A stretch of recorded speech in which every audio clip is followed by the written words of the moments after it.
बहुत समय पहले की बात है। एक राजा था। वह बहुत पराक्रमी, वीर और साहसी था। साथ ही उसमें एक बहुत बुरा अवगुण भी था कि वह हठी और अभिमानी था। अभिमान और हठ मनुष्य को पतन की ओर ले जाते हैं। अपने अभिमान में चूर वह राजा राजकाज में अपने मंत्रियों को भी महत्व नहीं देता था। उस राजा की 2 बेटियां थीं। बड़ी बेटी 15 वर्ष की थी और छोटी बेटी 12 वर्ष की थी। एक दिन राजा अपने बाग में टहल रहा था। दोनों राजकुमारियां भी बाग में खेल रही थीं। राजा ने उन दोनों अबोध राजकुमारियों को बहुत प्यार से अपने पास बुलाया और कहा, बेटी एक बात बताओ। दोनों राजकुमारियों ने एक साथ पूछा, क्या पिताजी? राजा, यह बताओ कि तुम दोनों किसके भाग्य का खाती हो? तुम दोनों इतना सुख किसके कारण भोग रही हो? बड़ी राजकुमारी बोली, यह सब आपके भाग्य से ही है पिताजी। बड़ी बेटी का उत्तर सुनकर वह अभिमानी राजा बहुत प्रसन्न हुआ। फिर उसने छोटी बेटी से पूछा, छोटी, तुम किसके भाग्य का खाती हो और इतना सुख किसके कारण भोग रही हो? छोटी राजकुमारी ने कहा, पिताजी, मैं अपने भाग्य का खाती हूँ। मैं अपने ही कर्मों का फल भोग रही हूँ। छोटी राजकुमारी का ऐसा उत्तर सुनकर राजा एकदम नाराज हो गया और गुस्से में भरकर बोला, तुझे अपने भाग्य पर बड़ा भरोसा है, तुझे इसका दंड जरूर दूंगा। उस दिन से राजा ने छोटी राजकुमारी से बोलना बंद कर दिया। कुछ समय बाद राजा ने बड़ी राजकुमारी का विवाह एक राजघराने के राजकुमार के साथ कर दिया और उसे बहुत सा धन देकर विदा कर दिया। छोटी राजकुमारी के विवाह योग्य होने पर राजा ने उसका विवाह एक ऐसे व्यक्ति के साथ कर दिया जो निर्धन था और मजदूरी करके पेट पालता था, जिसका शरीर रोग के कारण कमजोर था।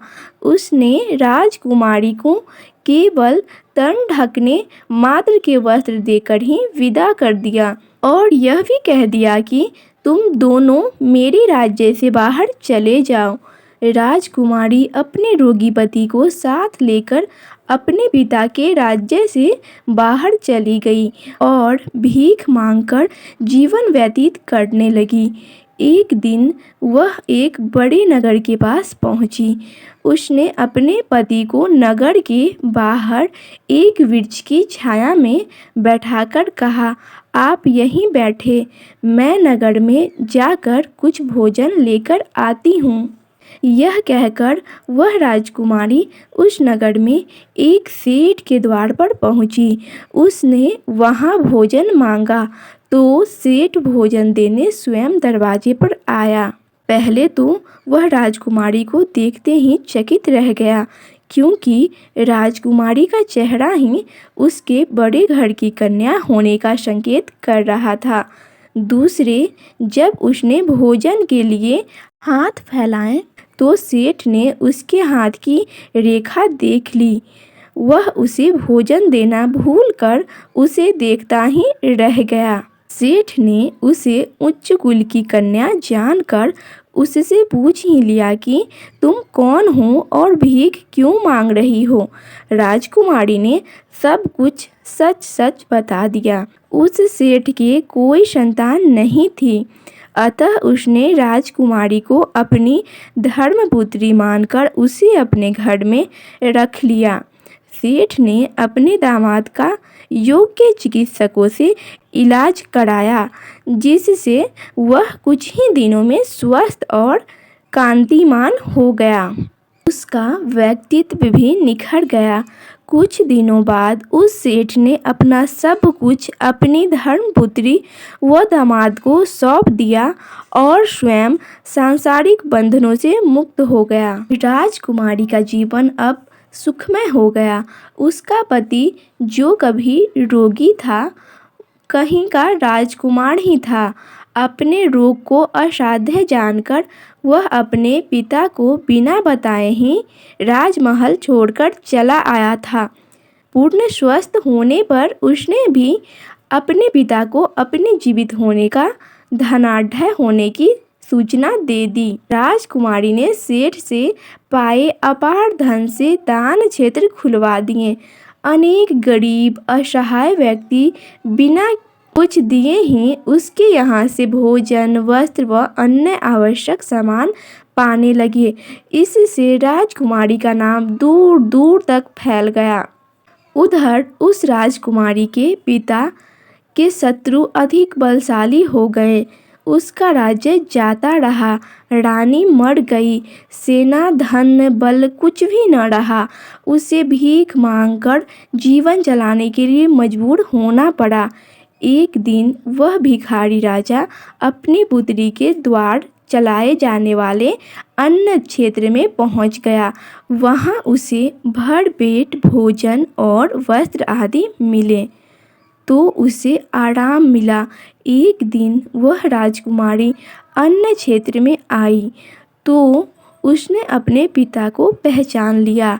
उसने अपने पिता को अलग बुलाकर सारी बातें पूछी तो उसे पिता की दशा सुनकर बड़ा दुख हुआ।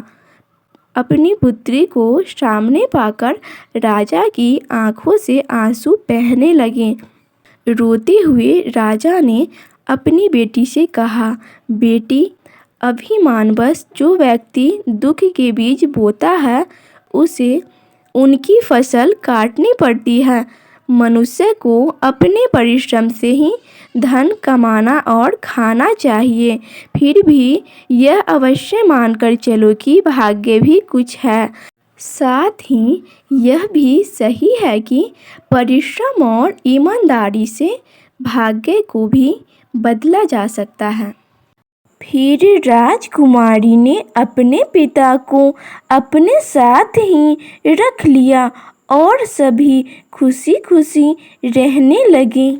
तो आपको यह कहानी कैसी लगी कमेंट सेक्शन में ज़रूर बताइएगा। और अगर आप हमारे चैनल पे पहली बार आए हैं तो चैनल को सब्सक्राइब करना मत भूलिएगा एंड वीडियो को अपने दोस्तों के साथ शेयर करना भी मत भूलिएगा।